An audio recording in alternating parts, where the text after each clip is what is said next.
Hello മച്ചന്മാരെ, പാക വ്ളോഗ്സിൻ്റെ പുതിയൊരു വീഡിയോയിലേക്ക് എല്ലാവർക്കും സ്വാഗതം. അപ്പോൾ ഇന്ന് നമ്മൾ നല്ല സൂപ്പർ എഗ് റൈസ് ഉണ്ടാക്കാൻ പോവാണ്. അപ്പോൾ 10 മിനിറ്റ് കൊണ്ട് നല്ല സൂപ്പറായിട്ട് എഗ് റൈസ് ഉണ്ടാക്കാൻ പോവാണ്. വീഡിയോയിലേക്ക് പോകും. അപ്പോൾ നമ്മൾ 1 കിലോയുടെ ബിരിയാണി റൈസ് എടുത്തിട്ടുണ്ട്. ഇഷ്ടമുള്ള റൈസ് എടുക്കാം. അപ്പോൾ നമുക്കിത് വേവിച്ചെടുക്കുമ്പോഴത്തേന് നമുക്ക് വേണ്ട വെജിറ്റബിൾസ് അരിഞ്ഞെടുക്കാം. തക്കാളി, ക്യാപ്സിക്കം, ബീൻസ്, വെളുത്തുള്ളി, ഇഞ്ചി, പച്ചമുളക്, ഉള്ളിത്തണ്ട്, മല്ലിയില, സവാള.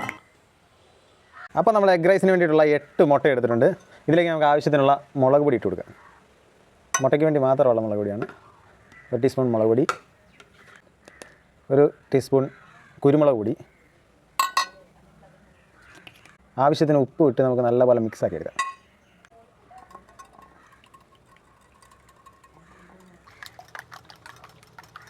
അപ്പോൾ നമ്മുടെ മുട്ട നമുക്ക് ചിക്കി എടുക്കാൻ വേണ്ടി നമുക്ക് ഒരു പാത്രം വെച്ചിട്ട് ശകലം എണ്ണ ഒഴിച്ചു കൊടുക്കാം.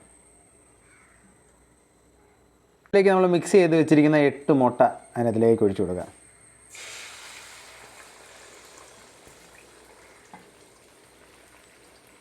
മുട്ട ഒഴിച്ചു കൊടുത്താൽ ഉടനെ തന്നെ നല്ലപോലെ സാധനം വെന്ത് വരും. അപ്പോൾ നമ്മളിങ്ങനെ പതിയെ ഇളക്കി കൊടുത്തുകൊണ്ടേ ഇരിക്കണം.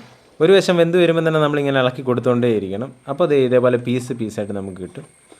അപ്പോൾ നല്ലപോലെ ചിക്കി എടുക്കുക. നല്ലപോലെ ചിക്കി എടുത്ത് കുരുമുളകൊക്കെ ഇട്ട് സെറ്റാക്കി മാറ്റി വെച്ചതിന് ശേഷം ആ പാത്രത്തിൽ തന്നെ എണ്ണ ഒഴിച്ച് അതിൻ്റെ അകത്ത് വെളുത്തുള്ളി, ഇഞ്ചി, പച്ചമുളക് ഒന്നിച്ച് ഇതേപോലെ തട്ടി അങ്ങോട്ട് കൊടുത്ത് നല്ലപോലെ ഒന്ന് ഫ്രൈ ആക്കി എടുക്കുക. അതൊന്ന് നല്ലപോലെ വഴറ്റിയെടുത്തതിന് ശേഷം അതിനകത്തിലേക്ക് നമ്മൾ അരിഞ്ഞിരിക്കുന്ന സവാള അങ്ങനെ തട്ടിയും കൊടുക്കുക. സവാള ഒരുപാട് വഴണ്ട് വരേണ്ട കാര്യമൊന്നുമില്ല, കളറൊന്നും മാറണ്ട, നല്ലപോലെ ഒന്ന് വെന്ത് കിട്ടിയാൽ മതി. അതിൻ്റെ കൂടെ തന്നെ തക്കാളിയും ക്യാപ്സിക്കവും നമ്മൾ തട്ടി കൊടുക്കുന്നുണ്ട്. അതിൻ്റെ കൂടെ തന്നെ ബീൻസും തട്ടിക്കൊടുത്ത് നമുക്ക് നല്ലപോലെ ഒന്ന് വേവിച്ചെടുക്കാം.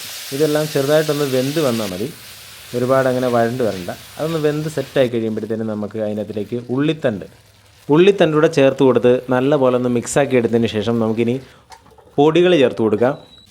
ആദ്യം 1 ടീസ്പൂൺ ഗരം മസാല, 1 ടീസ്പൂൺ കുരുമുളക് പൊടി, 1/4 ടീസ്പൂൺ മഞ്ഞൾപ്പൊടി, 1 ടീസ്പൂൺ മുളക് പൊടി, പിന്നെ ടൊമാറ്റോ സോസും സോയാ സോസും ചേർത്ത് കൊടുക്കാം.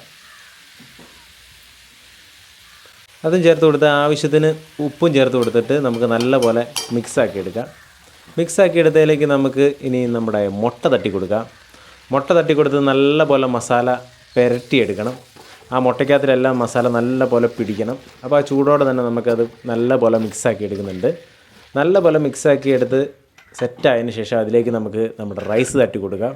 റൈസ് നല്ലപോലെ വേവിച്ച് വെച്ചിട്ടുണ്ട്. അപ്പോൾ ആ റൈസ് നമുക്ക് ഇതിനകത്തിലേക്ക് തട്ടി കൊടുത്ത് നല്ലപോലെ മിക്സാക്കണം. അച്ചറം പുച്ചറം മിക്സാക്കിക്കണം. ഒരു ദാക്ഷിണ്യം കാണിക്കേണ്ട, നല്ലപോലെ മിക്സാക്കി എടുക്കണം. കാരണം ചോറിൽ നമ്മുടെ മസാല നല്ലപോലെ പിടിച്ച് കിട്ടണം. ഓടിച്ചിട്ട് മിക്സാക്കിയതിന് ശേഷം അതിലേക്ക് ഒരു നാരങ്ങ എടുത്ത് ഇതേപോലെ പിഴിഞ്ഞു കൊടുത്തിട്ട് മല്ലിച്ചപ്പൊടി ഇട്ട് നല്ലപോലെ മിക്സാക്കി എടുത്താൽ നമ്മുടെ കിടുക്കാച്ചി മുട്ട റൈസ് തയ്യാറായിട്ടുണ്ട്. അപ്പോൾ അടിപൊളി സാധനമാണ്, പെട്ടെന്ന് നമുക്ക് ഉണ്ടാക്കിയെടുക്കാനും പറ്റും. അപ്പോൾ കുട്ടികൾക്കൊക്കെ ഇഷ്ടമാവുന്ന അടിപൊളി സാധനമാണ്.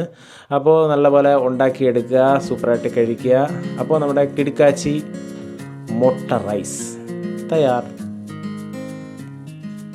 അപ്പോൾ 10 മിനിറ്റ് കൊണ്ട് ഇതുപോലെ സൂപ്പറായിട്ട് നമുക്ക് എഗ് റൈസ് ഉണ്ടാക്കിയെടുക്കാൻ പറ്റും.